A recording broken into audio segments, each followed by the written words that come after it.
Bonjour, bienvenue sur le web live d'MG. Nous allons parler aujourd'hui cession d'entreprise, l'occasion de savoir quand le faire, comment le faire et avec qui. C'est maintenant.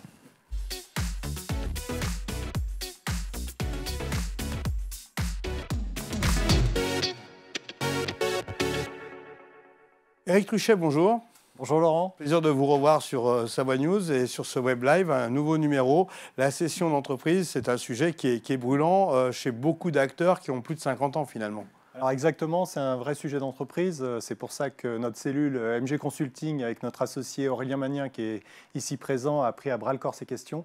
Donc Aurélien qui est consultant en transactions, mais qui également s'occupe des problématiques de levée de fonds et également consultant en organisation dans les entreprises. En 30 minutes maxi, on va tenter de répondre à la majorité des questions. Après, bien sûr, il y a du cas par cas. Ça sera l'occasion de vous retrouver hors live s'il le faut, Aurélien, ou en tout cas en posant vos questions en direct. Vous pouvez le faire d'ores et déjà, puisque notre community manager est en ligne. Aurélien, bonjour. Bonjour Laurent. Alors comment ça se passe? Ça se passe plutôt bien. C'est toujours des périodes un peu particulières quand même, finalement, pour l'entrepreneur. C'est une période particulière, c'est une période qui peut être vécue comme tendue, mais avant tout, c'est une période où il faut faire revenir à la base à l'humain. À l'humain, pour le chef d'entreprise, c'est un projet de cession, c'est avant tout un projet où le chef d'entreprise doit se poser et se dire est-ce que j'ai une réelle volonté de transmettre les clés, de passer les clés à quelqu'un d'autre pour une société que j'ai développée depuis quelques temps et à laquelle je tiens en général. Alors, avant d'entrer dans le vif du sujet, Éric Truchet, l'avantage chez MG, c'est qu'en général, les entrepreneurs, vous les connaissez bien, les bons réflexes, les hésitations, etc. C'est la suite logique d'un expert comptable, finalement, dans les différentes missions que vous avez. Exactement, puis ça fait partie de la vie de l'entreprise, ça fait partie de la vie du chef d'entreprise, de l'entrepreneur qu'il est. À un moment donné, se pose toujours cette question. Et après moi, est-ce que je vais continuer? C'est vrai que la première des questions qu'on peut se poser, c'est de dire on va céder parce qu'on va prendre sa retraite. C'est un petit peu la réponse classique qu'on pourrait apporter à celui qui veut céder. Mais on a tout un tas de chefs d'entreprise qui, au fil de leur carrière professionnelle, souhaitent transmettre, céder leur entreprise pour passer à autre chose, pour changer de voie, pour voir plus gros, plus petit. Enfin voilà, parce qu'on a différentes options. Quand leur projet actuel est abouti, eh ben, se pose la question de céder. Et effectivement, c'est pour ça que l'expert comptable, comme tu le dis Laurent, est au cœur du sujet. Et de là à l'emmener vers un spécialiste, quelqu'un qui est vraiment en charge, comme l'est Aurélien, de ce type de sujet pour pouvoir les assister, les aider dans cette session. Alors Aurélien, vous avez une vraie expérience là-dessus, puisque depuis 2013, ce service est créé chez MG. Et a priori, vous avez déjà trouvé quelques belles solutions. Alors on va rentrer dans le vif du sujet, parce que lorsqu'on parle de cession, c'est un très vaste sujet justement. Et par quoi faut-il commencer? Parce que c'est une grosse interrogation qu'on peut se poser. C'est un sujet, je le disais tout à l'heure, qui est avant tout humain dans sa prise de décision. Une fois que le chef d'entreprise il s'est dit que c'était le bon moment pour lui, eh ben, il va falloir définir les priorités. Pour lui, définir ses priorités, ça va être quoi? Ça va être finalement de se dire, est-ce que je souhaite céder pour des questions de prix? Est-ce que je souhaite céder pour une question de pérennité de ma société? Ou bien est-ce que je souhaite céder pour une question de timing et ma priorité est plutôt une priorité de planning? Alors des fois, l'entrepreneur peut se poser la question, j'y vais pas, on avance de 2 pas, on recule d'un pas, ça arrive, non? Ça arrive, et d'où l'importance aussi d'en parler à ses proches. Quand je dis ses proches, ça peut être avant tout sa famille, mais c'est aussi ses conseillers proches, ceux qui vous connaissent en tant que chef d'entreprise, qui vous voient dans vos hauts, dans vos bas, dans des périodes de fort développement, dans des périodes peut-être un peu plus d'inquiétude, qui vont avoir l'habitude finalement de voir aussi ces hauts et ces bas et ces aléas qu'on peut avoir en tant que chef d'entreprise. Et en discutant avec ses proches, ça va permettre de mûrir un projet. Et si à la fin, la conclusion, c'est que c'est le bon moment pour céder, c'est le moment pour intervenir. C'est des décisions extrêmement compliquées. Je rebondis sur ce que dit Aurélien parce qu'on a l'habitude de dire que souvent, pour la majorité des entrepreneurs, je crée ou je rachète mon entreprise et je la vends qu'une fois dans ma vie. Donc, ce n'est pas quelque chose qui est naturel, c'est une démarche qui est compliquée, c'est un chemin qui est long à aborder. Et c'est vrai, comme le dit Aurélien, d'avoir tous ces conseils autour de soi et également ses proches, c'est extrêmement important parce que la démarche est vraiment lourde de sens pour le chef d'entreprise qui a mis toutes ses tripes dans cette vie. Alors, il y a plein de bonnes raisons. La première, c'est le temps qui passe, forcément, et c'est l'âge. C'est pour ça que vous dites, à partir de 50 ans, il faut commencer à se poser la question pour agir dès 55. Voilà. Ça fait autant de temps que ça à mûrir? Pour certains, ça peut être très très court. Hein, quand on en a marre, des fois, on a envie de vendre du jour au lendemain. Surtout en ce moment, il y a des gens qui en ont vite marre, des entrepreneurs. Alors en ce moment, voilà, il y a le facteur Covid qui fait qu'aujourd'hui, c'est un facteur qui rentre en ligne de compte. Donc il y a peut-être des problématiques de valorisation qu'on pourrait avoir à l'intérieur. Pour autant, oui, ça peut être extrêmement rapide ou prendre beaucoup de temps pour certains d'entre eux. Alors, ces raisons, on a bien compris, ça dépendait surtout de la vie de l'entrepreneur et de son entreprise. Alors, est-ce que toutes les entreprises sont concernées par une cession? Théoriquement, oui, quand on a le bon repreneur en face de soi, qu'on vende un fonds de commerce, d'un commerce de proximité, qu'on vende les titres de société d'un groupe ou d'une entreprise industrielle, théoriquement, toute entreprise est cessible. Alors on est d'accord que ce n'est pas tout à fait la même chose pour une industrie avec plusieurs actionnaires que, je dirais, un indépendant qui a sa boîte avec quelques dizaines de salariés. Alors, ce n'est pas tout à fait pareil sur la typologie d'acquéreur qui peut être intéressé. Mais derrière, sur le fait d'être transmissible, de pouvoir trouver un acquéreur, oui, c'est possible. Après, il y a quand même deux phénomènes qui peuvent rendre une entreprise un peu plus difficilement transmissible. Le premier phénomène, c'est le dirigeant qui est omnipotent, omniprésent, qui fait tout et qui tient l'entreprise à lui tout seul. On peut penser un peu à l'exemple du cuisinier, qui est un peu emblématique et tout le monde vient au restaurant pour lui, pour le voir, pour sa cuisine. Ça va rendre un restaurant difficilement transmissible quand la notoriété vient trop de lui. Mais finalement, si on applique la même chose dans le secteur du BTP, des fois on a des dirigeants cédants qui font seuls, c'est les seules personnes à faire les maîtrises, c'est les seules personnes à faire le chiffrage. L'entreprise tient principalement à eux. Ça va être difficilement transmissible. On peut avoir le même cas dans l'industrie.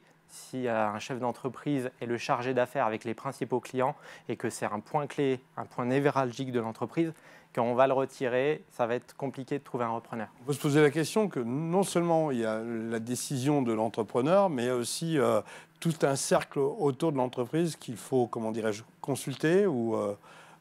Oui, tout à fait. Et puis, il y a également le secteur d'activité. On a certains secteurs d'activité qui, naturellement, sont, je dirais, non cessibles. Vous prenez aujourd'hui une activité médicale, par exemple, il n'y a pas besoin d'acquérir une patientèle de médecins. Aujourd'hui, le nouvel diplômé médecin va s'installer, va poser sa plaque et au bout de quelques jours, quelques semaines, il aura un carnet de rendez-vous qui sera plein sur les mois suivants.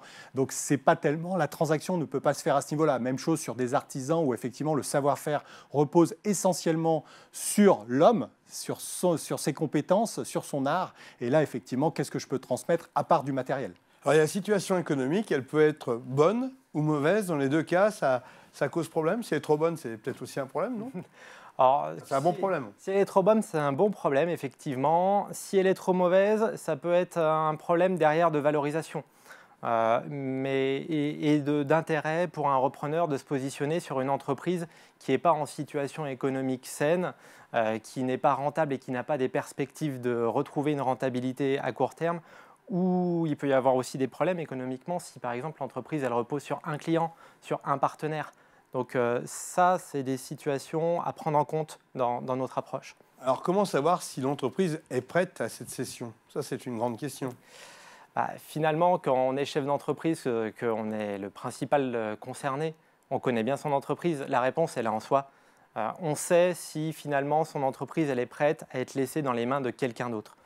Et un des bons exercices aussi pour le savoir, c'est d'essayer de faire un exercice de projection à la place d'un acquéreur. Si vous étiez un acquéreur, que vous veniez visiter votre propre société de l'extérieur sans la connaître, est-ce que ça vous donnerait envie? Est-ce que finalement, ce serait une société dans laquelle vous auriez envie de vous impliquer, dans laquelle vous vouliez investir et vous investir? Et puis, est-ce qu'il y aurait peut-être des petites choses à corriger qui permettrait de donner encore plus envie à un acquéreur? Cet exercice de projection, de se placer à la place du repreneur, c'est très important. Finalement, Eric, si le dirigeant est prêt, l'entreprise est prête? C'est exactement ça. Je ne vais pas dire que c'est aussi simple que ça, mais effectivement, il faut que le chef d'entreprise, que le dirigeant soit réellement prêt à cette cession. À défaut, ça va être très compliqué. Alors, une fois prise cette décision de mettre son entreprise en cession, quelles sont les étapes à prévoir pour le dirigeant? Il y a quand même pas mal de paplard. Il y a pas mal de paplard, effectivement. La première étape, je dirais, c'est de trouver un cabinet de transaction en qui vous avez confiance et qui est adapté par rapport à votre activité ou par rapport à votre taille. Ça va être un processus qui peut durer quand même plusieurs mois avec des rebondissements, donc cette notion de confiance est assez importante. L'étape suivante, ça va être de définir une valorisation. Donc une valorisation, c'est à la fois un exercice théorique, mais c'est aussi un exercice psychologique.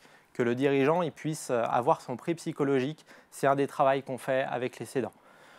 Alors j'imagine que lorsqu'on est expert comptable et on est chez MG depuis plusieurs années, c'est plus facile d'aller vers vous. Mais si on n'a pas vraiment de base, comment on fait pour trouver des spécialistes comme vous, Aurélien?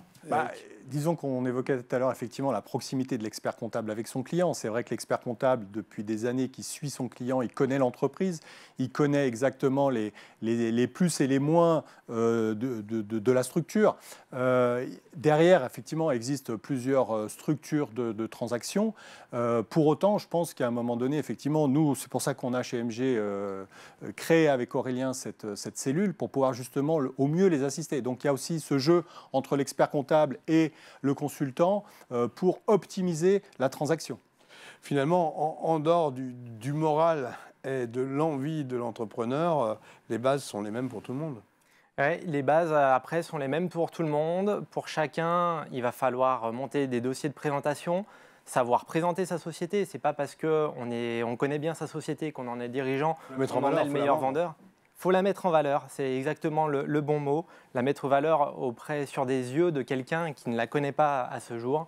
Et puis derrière, il va falloir rechercher des repreneurs quand même. Et puis il y a le prix psychologique qui fait qu'elle est vendable, parce qu'il y a celui qui veut vendre et qui veut vendre un maximum, et puis celui qui veut acheter, qui veut peut-être acheter... Non, ça c'est un vrai débat, non ? On est toujours dans cette phase de négociation. Donc effectivement, à partir du moment où je suis vendeur, j'ai envie d'en tirer le maximum. Et puis quand je veux acheter, je voudrais avoir le prix le plus intéressant. Donc c'est vrai qu'il faut valoriser cette entreprise. Donc là, on est avec Aurélien et puis en partenariat avec l'expert comptable, c'est là où on a un gros échange. Alors, comment on valorise une entreprise ? C'est un peu la question. Combien vaut ma boîte ? Aujourd'hui, on peut dire qu'il y a énormément de méthodes de calcul. Dans la réalité, je dirais qu'il y en a une majeure qui est à retenir. C'est celle qui sera retenue et qui sera entendable par les établissements financiers, ceux qui demain vont financer l'acquéreur. Donc c'est le banquier qui dit oui ou non, quoi. On a un juge de paix effectivement, qui s'appelle banquier. Et effectivement, c'est pour ça qu'on part essentiellement, je ne vais pas dire principalement, mais sur une rentabilité financière, c'est-à-dire la capacité de la société à dégager suffisamment de trésorerie pour rembourser l'emprunt d'acquisition. Si je ne peux pas payer cet emprunt d'acquisition, j'aurai du mal. Et donc, à ce moment-là, le banquier va utiliser son veto et dire non, je ne suis pas le dossier de financement. Au-delà de ça, malgré tout, là, c'est la logique économique. Et puis après, on a effectivement certaines affaires qui, pour des raisons d'emplacement, des raisons de rareté, ont ce qu'on appelle une survaleur. Mais souvent, cette survaleur doit être financée sur les fonds propres de l'acquéreur parce que le banquier va rester dans une logique et un schéma de rentabilité économique. Finalement, vous êtes un peu le fusible, Aurélien, entre le vendeur et le banquier. D'avoir à présenter des mauvaises nouvelles auprès du dirigeant en termes de comment le marché, comment un repreneur extérieur perçoit la valeur de sa société, effectivement, ça fait aussi partie de notre travail. Après, notre travail, c'est de trouver le meilleur acquéreur, le meilleur profil d'acquéreur, parce qu'on sait qu'une valorisation, c'est une fourchette, et que le profil de l'acquéreur va permettre de faire une offre plutôt en haut de fourchette plutôt qu'en bas de fourchette. Alors, trouver le repreneur idéal, c'est quand même toute une interrogation. C'est toute une interrogation, surtout ça peut prendre un peu de temps. Avec le Covid, j'imagine que ça peut bousculer un peu le... On a des acquéreurs qui, effectivement, peuvent traîner un petit peu dans leurs décisions. Après, il y a deux façons de faire. Il y a une démarche, soit on a une démarche vraiment passive, c'est-à-dire qu'on passe des annonces sur un site internet, on attend que le téléphone sonne de la part du bon acquéreur, mais c'est quand même un peu risqué. Ou bien il y a une démarche active d'aller identifier les bons profils d'acquéreurs, d'aller les prospecter. Et c'est ça qui permet, en termes de volume, d'avoir quand même le choix. Parce que pour avoir quelques chiffres en tête, il faut savoir qu'il faut présenter une affaire auprès de plusieurs dizaines de repreneurs pour avoir un intérêt, pour avoir une offre. Et puis, ce n'est pas toujours la première offre qui est la bonne. Donc, le fait d'avoir un volume et un nombre de profils d'acquéreurs assez large, c'est important. En fait, c'est tout l'intérêt, Laurent, d'utiliser les services d'un consultant en transaction qui a déjà une base d'acquéreurs avant d'avoir étudié l'affaire en question. Donc, on a déjà des acquéreurs qui ont été sélectionnés et qui sont potentiellement éligibles à telle ou telle affaire. Vous avez un temps estimatif pour trouver le bon acquéreur et puis finalement, entre le jour où on a dit « OK, j'y vais » et le jour où on vend? Alors, c'est compliqué à estimer, mais déjà, comme on l'a dit tout à l'heure, il faut que le cédant soit dans une phase qui soit sûr de lui. Et puis, il faut que le prix annoncé, le prix affiché, alors même s'il y a toujours une phase de négociation, soit un prix qui soit correct. Sinon, en voulant, je dirais, atteindre les sommets, on peut aussi vite dégringoler de la montagne et quelque part perdre éventuellement les acquéreurs qui potentiellement seraient intéressés. Après, une affaire rare, prenons un exemple, un restaurant d'altitude par exemple, parce que beaucoup de restaurateurs se disent tiens, c'est plutôt intéressant comme restaurant, forcément on va avoir de nombreux acquéreurs qui vont faire la queue leu pour essayer d'obtenir, donc ça peut se vendre très très vite. D'autres affaires un petit peu plus compliquées à vendre peuvent prendre un petit peu de temps. Donc il n'y a pas de règle réelle, mais ce qui est important, c'est que le cédant soit bien positionné sur sa décision et que le prix soit en adéquation avec l'affaire. Sachant que quand on dit très très vite, même dans les meilleurs des cas, toutes les démarches juridiques, les démarches de financement font que finalement, entre le moment où on a décidé de vendre son affaire et le moment où on a réellement laissé les clés, il va se passer au minimum 6 mois.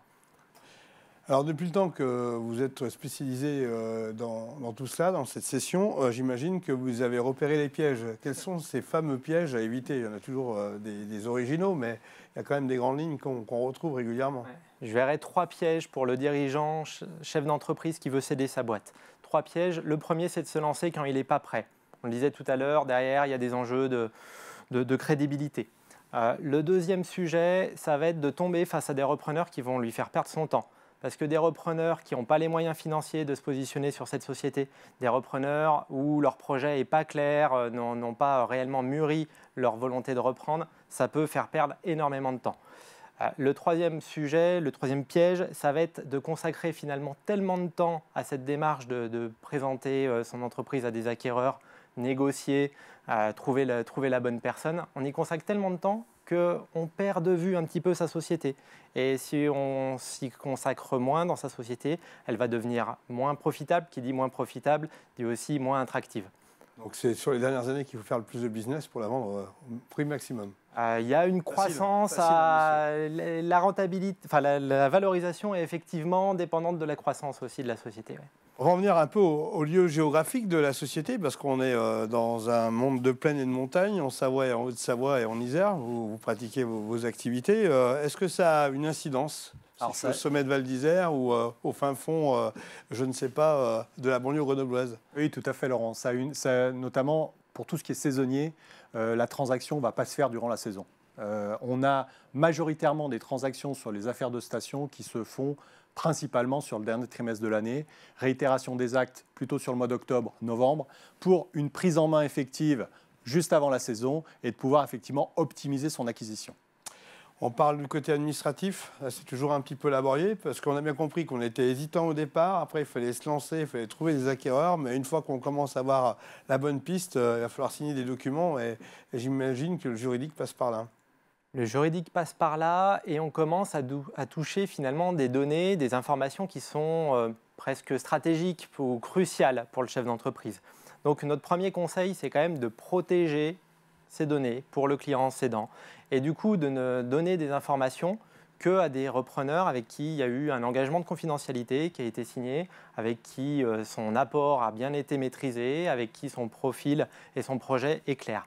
Une fois qu'on a sécurisé finalement un peu cet aspect-là, on ne donne pas ces informations à n'importe qui, qu'est-ce qu'il va falloir donner comme information? Ça va être des données qui concernent l'organisation vraiment de la société.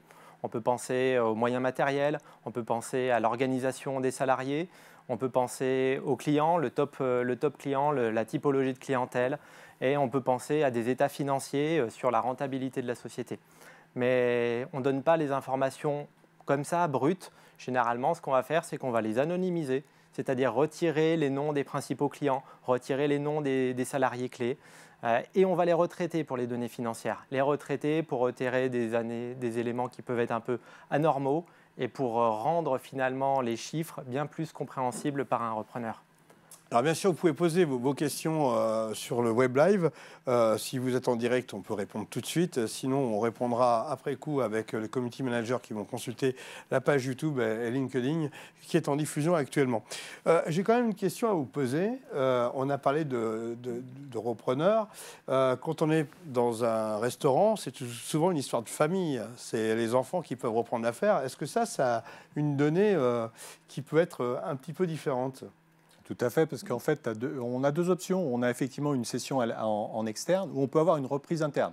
Alors, on parle souvent de transmission et non plus de cession à ce moment-là.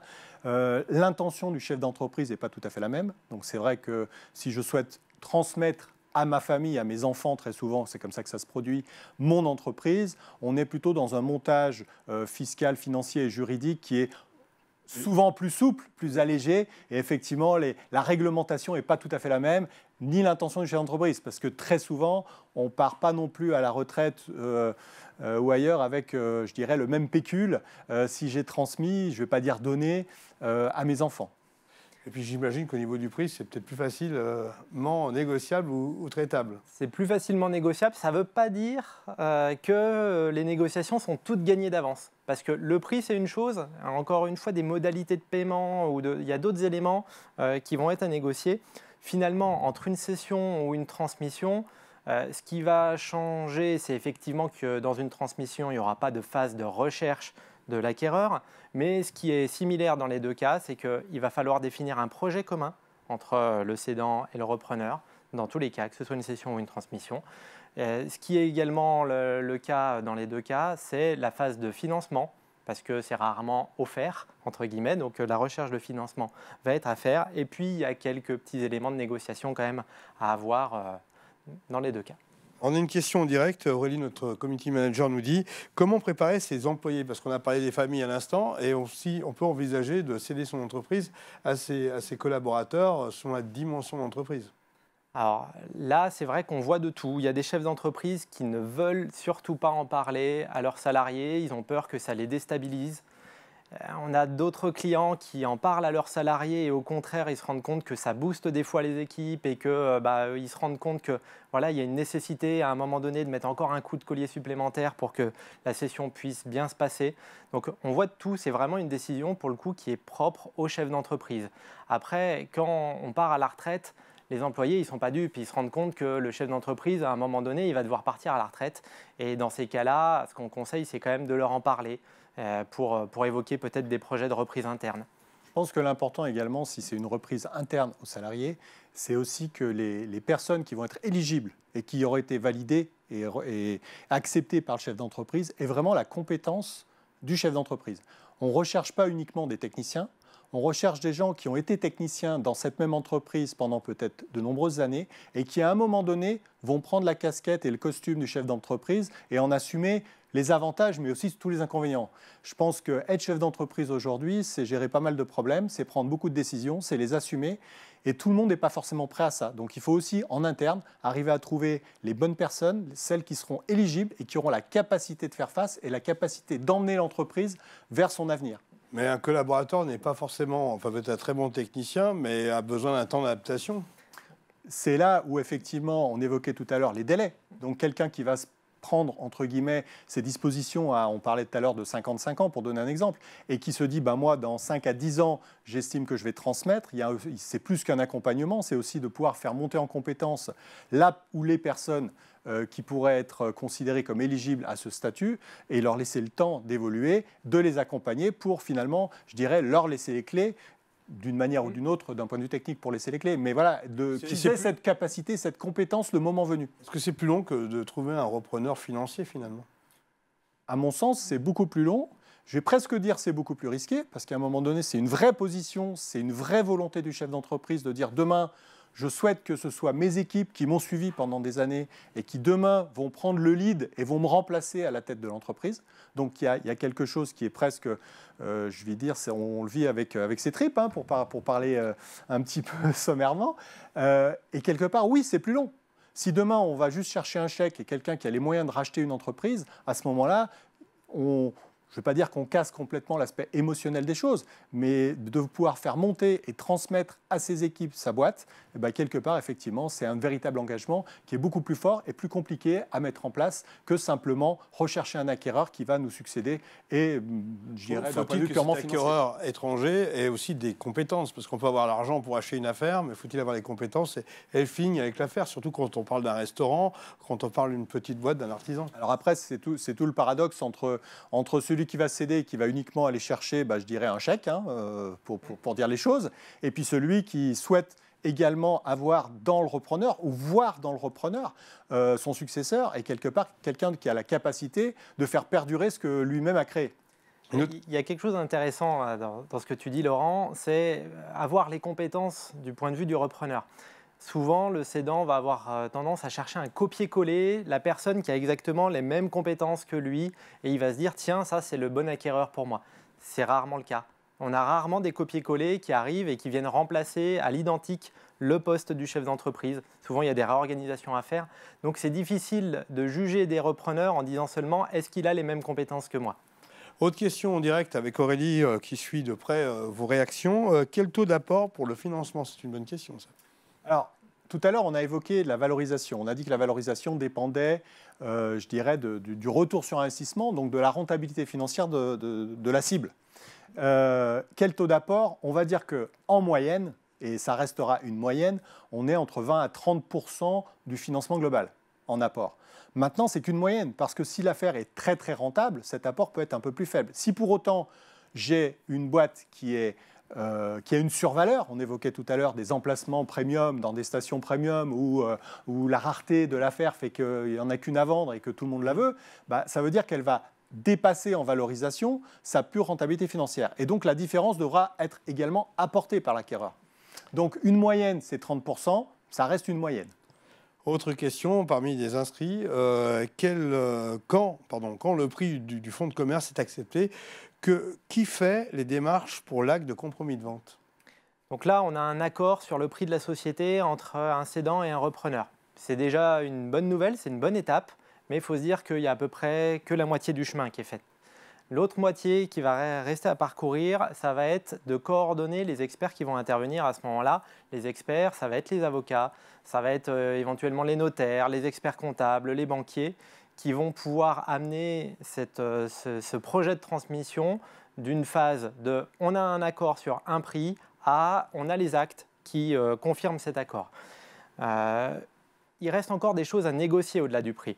Qu'est-ce qui reste à négocier? Ça peut être des questions de planning, ça peut être des questions de modalité de paiement, ça peut être des questions de garantie que le cédant va donner à des repreneurs, ça peut être des questions d'engagement de non-concurrence de la part du cédant. Donc tout ça, ça reste à négocier. Donc le prix, c'est bien, c'est déjà une volonté de se mettre correctement autour de la table, qu'on est d'accord sur le prix, mais c'est la moitié du chemin et il y a encore pas mal de choses à fignoler. Eric, on a parlé de cession d'entreprise. Il y a plusieurs catégories d'entreprises, on l'a dit au début avec Aurélien. Alors, par exemple, la différence entre un fonds de commerce et une vente de société? Alors, c'est une grande question, toujours un petit peu compliqué à expliquer.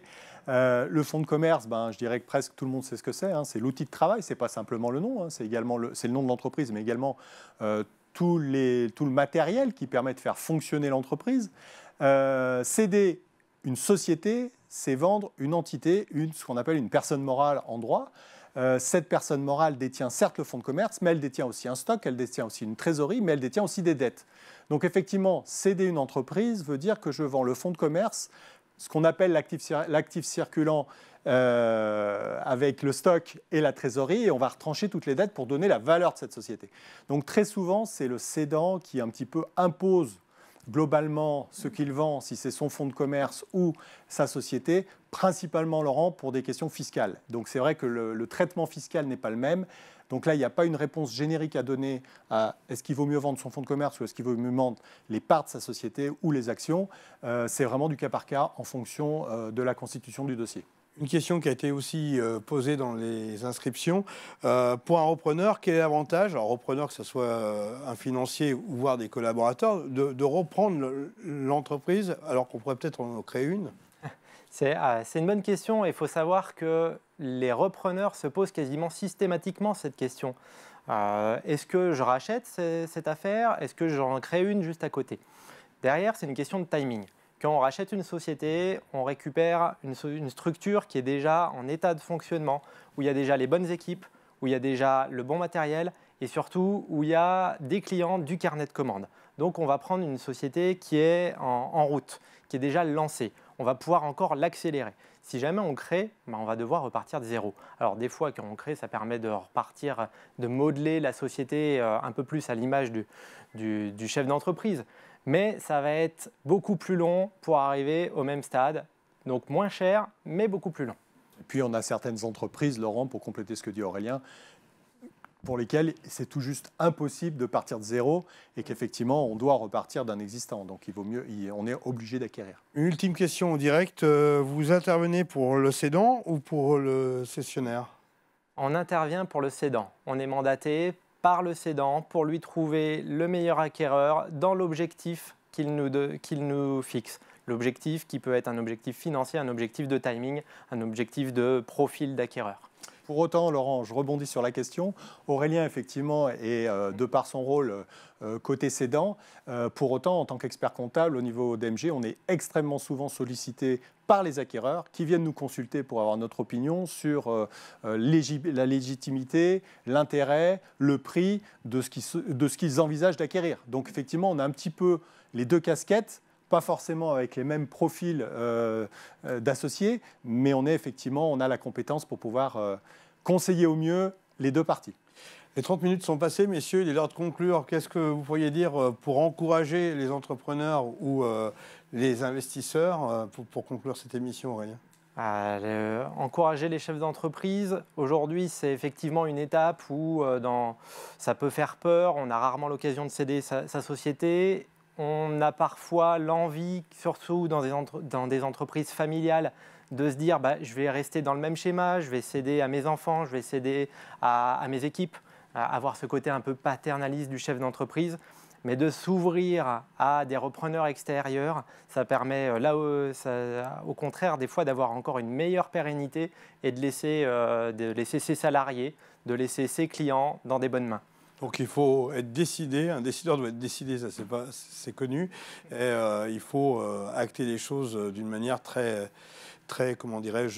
structurée. Très structurée, très cadrée. Il est certain que l'entrepreneur, le chef d'entreprise doit avoir bien pris sa décision et il doit être accompagné par les bonnes personnes. Vous avez bien compris qu'un consultant en transaction avait déjà une base d'acquéreurs potentiels, qu'il avait les compétences de l'analyse, de structurer cette démarche et donc d'accompagner au mieux le chef d'entreprise qui souvent, je vais le dire comme ça, mais fait la transaction de sa vie puisque, comme j'ai dit tout à l'heure, on crée sa société ou on la rachète, on la fait vivre et puis un jour on la cède. Et c'est des décisions qui sont très compliquées parce qu'elles ne sont pas naturelles, contrairement, je dirais, à des professionnels comme nous qui avons l'habitude de faire ça de manière presque quotidienne. Et donc, effectivement, on est là pour éviter les pièges. Et puis, vous avez ce côté détaché qui fait que vous pouvez être un peu plus objectif que l'entrepreneur qui vend sa boîte. Exactement. Merci. Alors, si vous avez d'autres réponses, enfin d'autres questions, n'hésitez pas, même si vous regardez cette émission replay, à les poser sur le fil d'actualité de la page LinkedIn ou YouTube que vous êtes en train de regarder. Aurélie, notre community manager, va scruter à la page très régulièrement afin de rebondir avec les spécialistes de chez MG. À très bientôt. Merci Eric, merci Aurélien. Et puis, allez-y, cédez vos entreprises et surtout travaillez, puisqu'il faut garder la valeur d'entreprise. Ça ne change pas pour l'entrepreneur.